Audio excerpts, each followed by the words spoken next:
Ok, buenos días con todos.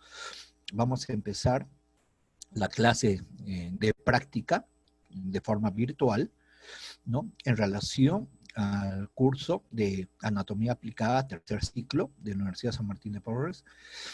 El tema que vamos a tratar es sobre cabeza de recién nacido, ¿ok? De cabeza de recién nacido. Aquí, por ejemplo, tenemos la imagen correspondiente específicamente a la cabeza de un recién nacido. Y esta cabeza de recién nacido tiene ciertas características, ¿no? Por ejemplo, la primera característica que vamos a notar en esta cabeza de recién nacido es que tiene una superficie facial pequeña, chata, ¿no? Una dimensión vertical, así se llama eso, ¿no? Tiene una dimensión vertical reducida, ¿no? Reducida, ¿ok? Esa es la primera característica. Pero también tiene otra característica fundamental, generalmente que vendría a ser estas, ¿no? Las suturas, ¿no? Acá vemos la presencia de una sutura y la presencia de las fontanelas, ¿no? Acá tenemos varias fontanelas, ¿no? Acá, por ejemplo, tenemos una fontanela anterior, o es una fontanela bregmática, o también suele conocerse como fontanela mayor, ¿no? ¿Ya? O fontanela mayor. Acá vemos también que existe una separación, ¿no? de un tejido fibroso, fíjese, de un tejido fibroso, que hay correlación de tres huesos, ¿no? También eso es una fontanela, ¿no? Y acá también tenemos otro tipo de fontanela, ¿no? Que también viene con la correlación de cuatro huesos que estamos viendo en este sector, ¿no? Los cuatro huesos. Entonces, en este sector, lo que nosotros estamos viendo es lo que corresponde a la fontanela térica. Hacia la parte posterior vemos una fontanela lateral posterior, es la fontanela astérica. Entonces la fontanela térica y la fontanela astérica, ¿sí? Y aquí arriba, lo que estamos viendo en este sector es la fontanela bregmática. Y lo que también otras imágenes que estamos viendo en este sector son estas suturas. Entonces, ¿cuál es la diferencia entre una fontanela térica y una sutura, ¿no? Las fontanelas es la confluencia o es la interrelación que puede haber entre tres a más huesos, ¿ok? En cambio, una sutura es la relación que existe específicamente, una relación directa que existe específicamente entre dos estructuras, como estamos viendo acá, ¿no? Por ejemplo, aquí estamos viendo la escama del hueso temporal, ¿no? En proceso de crecimiento, el proceso de desarrollo, ¿no? La escama del hueso temporal, lo que estamos viendo en este sector. Hacia la parte de arriba estamos viendo la escama del hueso parietal, hay una relación. Entonces, esto es una sutura. En cambio, la fontanela, hemos dicho que la fontanela vendría a ser la correlación que existe a través de un tejido fibroso, ¿no? La correlación que existe entre tres a más huesos. Si son dos huesos, me va a constituir una sutura, ¿ok? Si son dos huesos, me van a constituir una sutura. Si es la relación específicamente de tres a más huesos, su correlación directa es de una fontanela, ¿no? Ahí tenemos los cuatro huesos, ¿no? Ahí tenemos el hueso frontal, ahí tenemos el hueso parietal, ahí tenemos la escama del hueso temporal y parte del ala mayor del esfenoide. No se olviden de esta estructura, ¿no? Del ala mayor del esfenoide, ¿no? Entonces, esa estructura que estamos viendo va a estar interrelacionada a través de una membrana que se llama las fontanelas.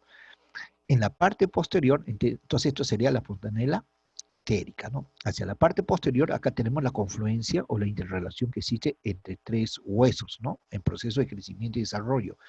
Por ejemplo, tenemos la escama del hueso parietal, tenemos la escama del hueso occipital, ¿no? Y la porción mastoidea, que corresponde al hueso temporal, ¿no? La porción mastoidea, pero también está en proceso de crecimiento y desarrollo, no está totalmente desarrollado por X motivos. ¿Ya? Entonces, aquí existe la relación de tres, la confluencia, la congruencia de tres huesos, ¿no? La congruencia de tres huesos, ¿sí? Entonces, hay forma muy concreta del hueso parietal, del hueso occipital y la porción mastoidea que está en proceso de crecimiento, ¿no? Del hueso temporal, ¿no? Entonces aquí tenemos la fontanela astérica, ¿no? La fontanela astérica, ¿sí? Pero también tenemos otros detalles importantes, ¿no? Que son las famosas suturas, las que estamos viendo acá, ¿no? Entonces acá, por ejemplo, entonces estamos indicando el nombre de las fontanelas, ¿no? Lo que están viendo aquí en esta imagen, ¿no? Por ejemplo, acá tenemos, por ejemplo, nosotros la fontanela brigmática, ¿no? ¿Cuánta confluencia de hueso estamos viendo? Ahí estamos viendo los dos procesos parietales, ¿nota? Y miren los procesos del lóbulo frontal, ¿no? Que generalmente son dos lóbulos que luego se están osificando, ¿no? Y ustedes se van a dar cuenta en la práctica correspondiente, ese hueso, esos dos procesos frontales se van a unificar en uno solo ya, ¿no? Sino que en el momento de nacimiento existe esta sutura, ¿no? La famosa sutura metópica, ¿no? Existe esta sutura, la famosa sutura metópica, que generalmente debe existir por lo menos hasta los 2 años y medio de edad.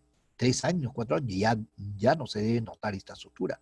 Pero a veces sucede ya que en el cráneo de un adulto, y se suele verse en una radiografía, podemos determinar la presencia de esa sutura en la cual nosotros vamos a denominar como vestigios de la sutura metópica, ¿no? Va a cambiar el nombre como vestigios de la sutura metópica, ¿sí? Esas son las principales características. Entonces aquí nosotros vamos a tener ese tipo de características de esta fontanela, de la fontanela bregmática, ¿no? La correlación de 4 procesos óseos de crecimiento, ¿no? 2 que corresponden a las prominencias frontales, ¿no? A los lóbulos frontales, y otros 2 que pertenecen a los procesos del parietal, ¿no? La confluencia, entonces, acá estamos viendo de 4, la fontanela bregmática. ¿Cuál sea el detalle de las fontanelas, sea la fontanela térica, la fontanela astérica, la fontanela bregmática o la fontanela lamoidea? Ahora, si ustedes se están dando cuenta, la fontanela lamoidea se encuentra en una mini expresión, ¿no? Tanto es así que en el momento de nacimiento de repente ella quizás ni existe. Y si existe, de repente existe en su máxima expresión, existe máximo hasta los 2, 3 meses. De ahí ya suele tener ese proceso de osificación bien rápido, ¿no? Entonces, estos procesos de fontanelas generalmente deben de existir tanto la fontanela bregmática, tanto la fontanela térica, tanto la fontanela astérica, ¿no? Astérica, ¿no? Y tanto la fontanela lamoidea, esas fontanelas como tal solamente deben mantenerse fisiológicamente, normalmente hasta los 2 años, 3 años de edad, ¿ok? Cada uno tiene su fecha de cierre, ¿no? Pero a los 3 años, posiblemente ya estas fontanelas ya se han cerrado, ¿no? Porque el proceso de crecimiento de cada hueso de ese sector se va desarrollando, va creciendo y se van a ir cerrando esa fontanela, ¿no? Entonces a los 3 años esas fontanelas ya deben de haberse desaparecido, ¿no? Tanto la fontanela bregmática y todas estas fontanelas. Aunque cada fontanela, la que estamos viendo acá, tiene un proceso de cierre específico, ¿no? Un tiempo promedio aproximado, ¿no? Por ejemplo, esto se cierra aproximadamente a los 18 meses, ¿no? Aproximadamente, ¿no? Igualito estas fontanelas, ¿no? Esta fontanela también, pero ninguna de ellas debe pasar de los 2 años, 3 años y medio. Si un niño de 5, 6, 7 años todavía se mantiene, por ejemplo, vamos a suponer que se mantiene esta fontanela todavía en proceso de formación, en la cual no se ha osificado porque ya tiene 5 o 6 años de edad, posiblemente tenga un problema de osificación, ¿no? Un problema de osificación de las estructuras duras, ¿no? No solamente de este sector, sino de todo el cuerpo humano, ¿no? De todo el cuerpo humano, ¿no? Ok, esas son las características. ¿Y cuál es la utilidad fisiológica de estas fontanelas? Es que durante el momento del parto, generalmente en la cabeza del feto, porque en ese momento todavía cuando está dentro del vientre materno, todavía estamos considerados como feto, y ya cuando nace ya es recién nacido, ¿ok?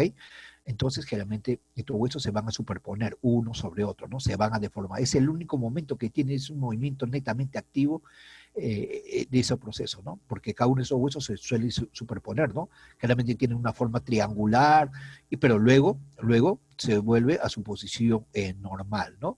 Y empieza su proceso de cierre de esta fontanela, tanto de la fontanela bregmática, tanto de estas fontanelas térica y astérica. Entonces, estamos quedando en conclusión que las fontanelas es la correlación de 4 huesos o de 3 huesos. ¿Dónde están aquí los 4 huesos? La fontanela térica, del frontal, del parietal, de la mayor del fenoide y la escama del temporal, todo en proceso de crecimiento. Claro, en un adulto esto se va a volver un punto craniométrico, ¿no? El punto terium. el punto terium. O sea, el punto terium en un adulto, antes en el recién nacido, era antes una fontanela, ¿no? La fontanela térica. Igualito aquí, en el adulto, este se va a fusionar como si fuese un solo punto, ¿no? Se va a transformar en un punto craniométrico, el punto asterio, en la cual ya no existe nada de fontanela, pero sí existe, sí se nota la convergencia o la unión de esos huesos, ¿no? A través de un solo punto. Se va a volver el punto asterio, el punto terium y el punto asterio, ¿sí? Igualmente, a nivel de la sutura, a nivel de la fontanela lamboidea, que generalmente ya suele ya estar osificado, por decirlo así, ya suele estar ya osificado, ya en el momento de nacimiento o en proceso de cierre durante ese proceso de crecimiento, pero antes de los 2 años de edad ya debe estar solidificado. Esta fontanela lamboidea también igualmente se va a formar en un punto cranométrico, ¿no? El punto lambda. El punto lambda, ¿ve? Sin querer, y estamos hablando sobre puntos cranométricos. En el futuro, acá no quiere decir que existe su punto cranométrico, todavía no. Lo que sí estamos notando son las fontanelas en la cual en el futuro, ¿no? A partir ya cuando estén osificados se van a volver puntos craniométricos, ¿sí? Otro detalle importante son las suturas, ¿no? ¿Qué cosas son las suturas? Las suturas vendría a ser la correlación que existe específicamente entre 2 huesos, ¿no? Entre 2 huesos, la correlación a través de un tejido fibroso, ¿no?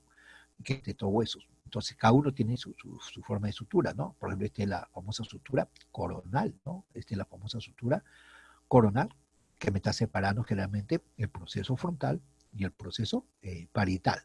¿Entendido? Acá también tenemos otro tipo de sutura, ¿sí? Acá, por ejemplo, también tenemos otro tipo de sutura. Acá tenemos la sutura escamosa, ¿no? Porque tiene la forma de escama, ¿no? Que se está correlacionando la escama del hueso temporal, ¿ok? La escama del hueso temporal en relación con el hueso parietal, ¿no? La famosa sutura escamosa. Acá tenemos la otra sutura, la famosa sutura lamboidea, ¿nota? Aquí nosotros tenemos, en este sector, nosotros tenemos la famosa sutura lamboidea. Entonces, esta sutura lamboidea que estamos viendo en este sector, viene a ser la correlación que existe entre el hueso parietal y el hueso occipital, ¿sí? Entonces, esas son las principales características. Ya. En relación a las características de, anatómicas y fisiológicas que puede tener la cabeza de un recién nacido, ¿sí? Estamos hablando aquí sobre la dentición. Primero es la dentición.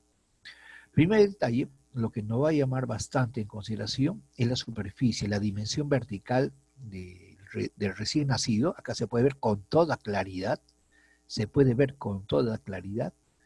que la cabeza, perdón, que el sector de la cara del recién nacido es totalmente reducida, ¿nota? Es reducida porque tiene diferentes tipos de factores, ¿no? Fíjese, en relación con el resto del cráneo, mire, tremenda estructura o tremenda expansión de la zona del cráneo. Fíjese en relación a la dimensión vertical de la cara, ¿no? De este recién nacido. Es una de las principales características. Otra característica es que me está indicando que tiene una superficie facial chata, ¿no? Una superficie facial reducida. Hay una dimensión vertical totalmente reducida, ¿no? Reducida.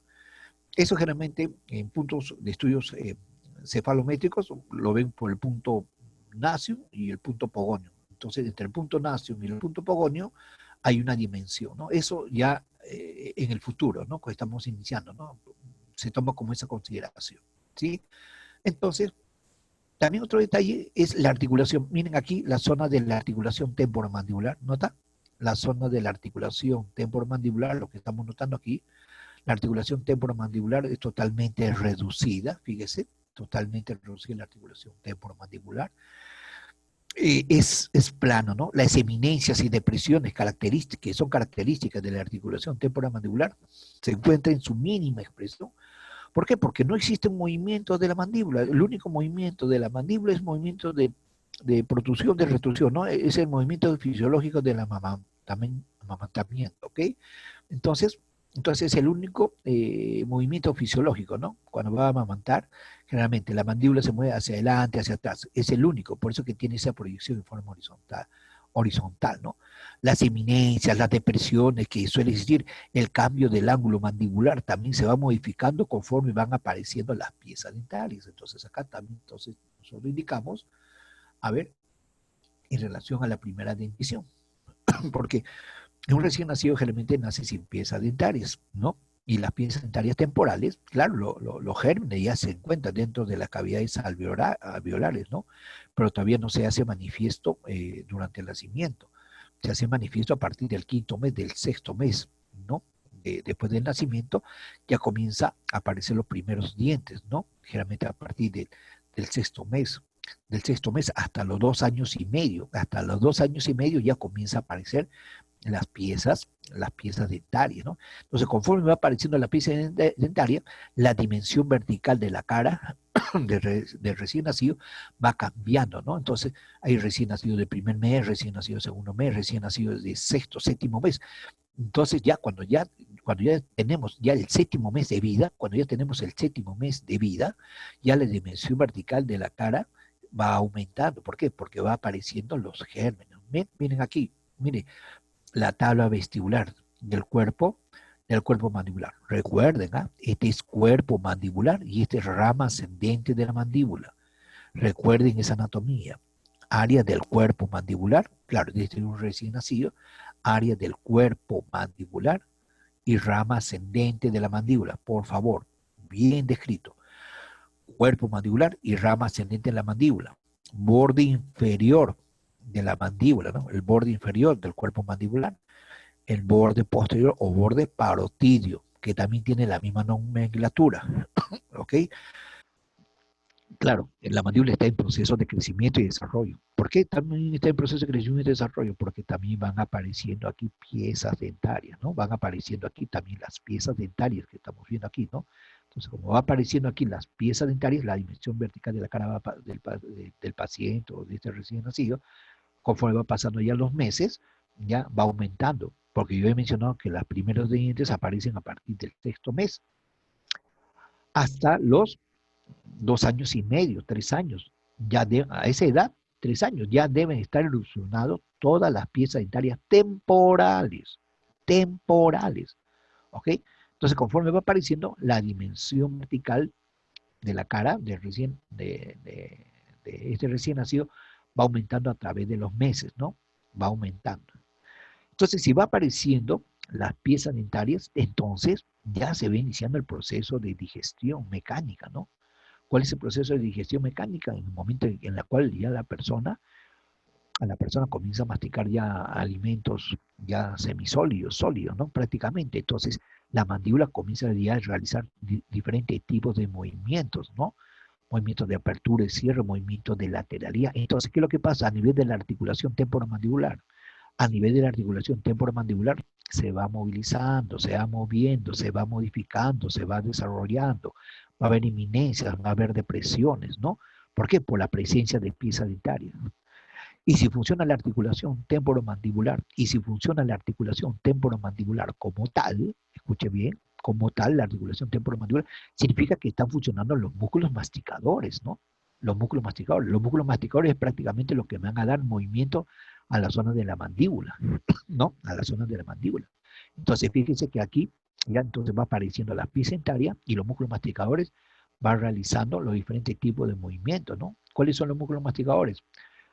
Aquí, por ejemplo, los músculos masticadores sí existen, pero la funcionalidad no existe, porque no realiza movimiento de masticación. En esta etapa no realiza movimiento de masticación. Entonces, los músculos se encuentran, por decir, se encuentran en una disposición totalmente inactiva. ¿Y cuándo aparece la funcionalidad de esos músculos masticadores? El momento que aparecen las piezas dentarias. Y durante todo el proceso de crecimiento y desarrollo de las piezas dentarias, ¿no? Entonces podemos decir a partir de los 6 meses, ¿no? Pero ahí existe cierto movimiento músculos masticadores específico de cierta manera para producir ese movimiento de protrusión y retracción mandibular, ¿no? En el movimiento, en ese tipo de movimiento de amamantamiento, ¿ok? Eso es en relación a los músculos masticadores. ¿Y cuáles son los músculos masticadores para tener dentro de su inquietud indicada en relación a esta imagen. El músculo temporal, que se inserta aquí, en este proceso coronoide, ¿ves? Aquí. El músculo macetero, que se inserta en la cara externa de la rama ascendente de la mandíbula. En la cara externa de la rama ascendente de la mandíbula. Y miren, ahí tenemos el arco cigomático, ¿notan? Ahí vemos la escama del hueso temporal. Miren, acá vemos, por ejemplo, la escama del hueso temporal en proceso de crecimiento. Tanto es así el proceso de crecimiento que me está conformando también parte de la fontanela ptérica, ¿no? El proceso de crecimiento, porque mire, es una sutura totalmente abierta, ¿notan? Es una sutura totalmente abierta. Estas suturas se van a ir osificando también a través del tiempo, se van a ir osificando, ¿no? Pero estas suturas fisiológicamente sí existen, pero conforme va pasando los años, estas suturas también que estamos viendo acá suelen ir cerrándose, poco a poco suelen ir cerrándose estas suturas, ¿no? Tanto es así que van a formar como una serie de líneas. Pero generalmente a partir de los 35 años a 38 años de edad ya va a producirse una sinostosis fisiológica. ¿Qué significa sinostosis fisiológica? Significa que las suturas van a quedar como una mínima expresión. A veces ya cuando una persona tiene 50, 60 años de edad, a veces esta sutura a veces ya ni se nota. Da la impresión que fue un solo hueso, en algunos casos. Eso se llama sinostosis. ¿Cuándo se produce esa sinostosis? A partir de los 35, 38 años de edad, ¿no? Por ejemplo, la sinostosis a nivel del hueso temporal, de la escama del hueso temporal, que el hueso parietal sucede a partir de los 70, 80 años de edad. Ahí se da, ya hay un cierre total de esas suturas, ¿no? Es a través de ese tipo de estructura en la cual uno puede determinar la edad que puede tener un cráneo, ¿no? Un hueso de cabeza, por decirlo así. ¿Ya? Entonces, ¿qué cosas son las suturas? La sutura vendría a ser la correlación de estas dos estructuras óseas, ¿sí? En relación a los senos paranasales, nosotros tenemos 4 senos paranasales. Un seno frontal que se encontraría en este sector, en la parte más anterior e inferior del hueso frontal, ¿no? El seno frontal. Vamos a tener el seno maxilar que se encuentra también a nivel de este hueso maxilar. Vamos a tener el seno esfenoidal que pertenece al seno del esfenoide, es la parte más interna, y las celillas semoidales que se encuentran en la parte posterior de los huesos propios de la nariz. Pero ¿qué pasa con esos senos paranasales en el momento de nacimiento? Esos senos paranasales existen, pero en su mínima expresión, ¿no? Mínima expresión. El seno maxilar, por ejemplo, se encuentra en una mínima expresión. Ni siquiera en una imagen radiográfica a esta edad se puede ver el seno paranasal, el seno maxilar se puede ver como tal, ni siquiera en una imagen radiográfica. ¿Por qué? Porque generalmente está ocupada por los gérmenes dentarios. Y además el seno maxilar que vamos a encontrar en este sector, en esta edad, generalmente tiene una mínima expresión, solamente existe un esbozo del seno maxilar. ¿Qué cosa es un seno paranasal? Un seno paranasal son unos espacios que están en relación con la fosa nasal, por eso que dice seno paranasal. El seno frontal se relaciona con la fosa nasal, el seno maxilar se relaciona con la fosa nasal, la celilla semoidal se relaciona con la fosa nasal, el seno esfenoidal que se encuentra por dentro también se relaciona con la fosa nasal. Esos son senos paranasales. Entonces, esos senos paranasales se encuentran en su mínima expresión. Y sobre todo lo que más nos importa, el seno maxilar. ¿Cuándo se desarrolla bien el seno maxilar? El seno maxilar se desarrolla ni bien aparecen las piezas dentarias. Y cuando termina de desarrollarse el seno maxilar, porque son unos espacios, claramente termina de su desarrollo cuando termina la erupción de todas las piezas dentarias, ¿no? 17, 18 años de edad, ¿no? Esas son las características, ¿sí?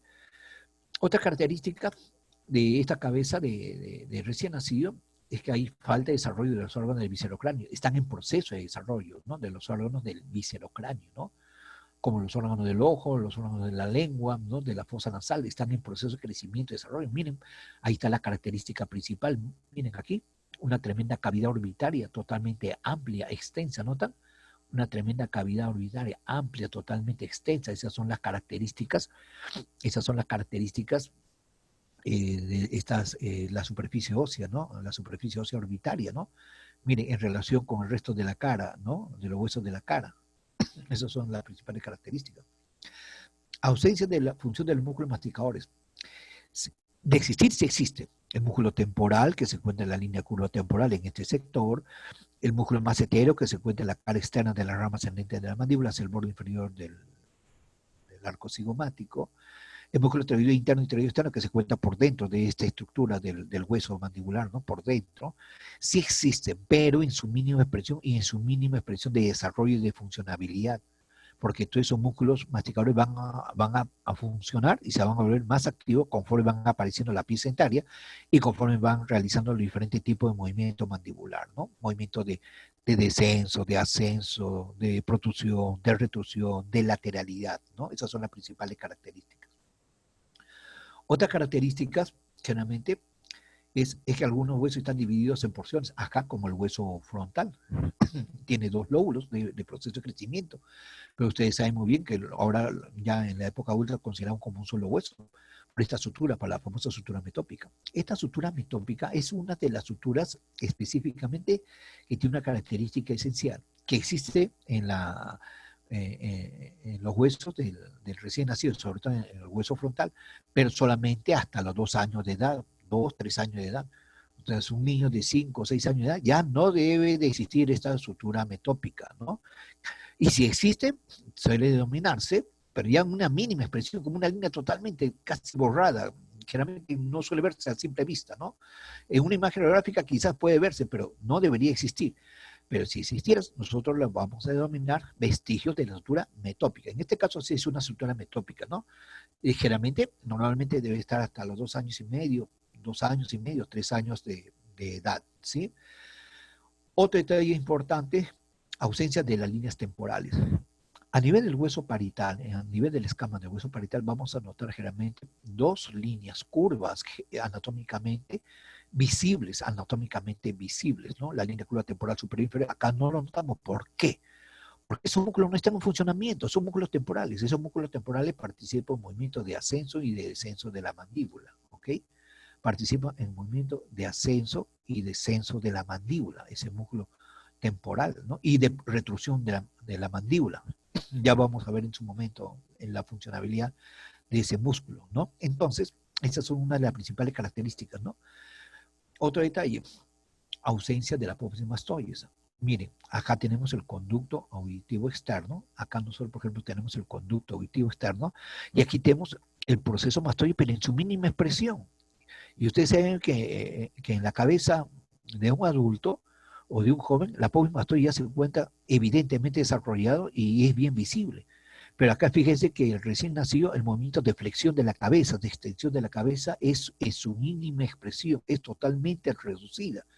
En su mínima expresión está ese tipo de movimiento a nivel de la apófisis mastoides, ¿no? Entonces, el músculo externo cleidomastoideo que se encarga de ese movimiento de flexión de la cabeza, de lateralidad de la cabeza y del cuello, que es la principal función del externo cleidomastoideo, se realiza en su mínima expresión a esta edad, ¿no? A esta edad, por eso que está totalmente reducida. Conforme va apareciendo, conforme va pasando el tiempo, los días, las semanas, los meses, entonces la cabeza del recién nacido o la cabeza de esa persona tiene mayor funcionabilidad y por lo tanto la proyección de la apófisis mastoide suele ser mucho más evidente de lo que ya apareció en su momento, ¿no? También va a funcionar el músculo trapecio, ¿no? El músculo trapecio tiene un movimiento específicamente, el músculo trapecio se inserta en la línea curva occipital superior, aquí en el hueso occipital. También el músculo trapecio me realiza el movimiento de extensión de la cabeza, mientras que el esternocleidomastoideo me produce movimiento de flexión de la cabeza y movimiento de lateralidad. Entonces, debido a esos movimientos que ya va realizando, ¿no? Conforme va pasando la semana, los días, la semana, los meses, va produciendo una serie de movimientos a nivel de la cabeza y a nivel del cuello, gracias a estos 2 músculos principales. Claro, también hay otros músculos, ¿no? Pero generalmente a estos 2 músculos principales, ¿no? Al músculo trapecio que se inserta en la línea curva temporal, en la línea curva occipital superior, y al músculo externo cleidomastoideo que se inserta aquí en la apófisis mastoide. Entonces va produciendo ese tipo de movimiento y por lo tanto se va haciendo más evidente el desarrollo de la apófisis mastoide, ¿sí? Otra característica, ausencia de la protuberancia occipital externa. Aquí lo que le mencioné, ¿no? La protuberancia occipital externa, igualito, esta es la protuberancia occipital externa, ¿no? Esta zona, a ver, el punto que vemos aquí es la fontanela en lambda. A ver, para que me puedan entender. Entonces, este es el punto lambda, ¿sí?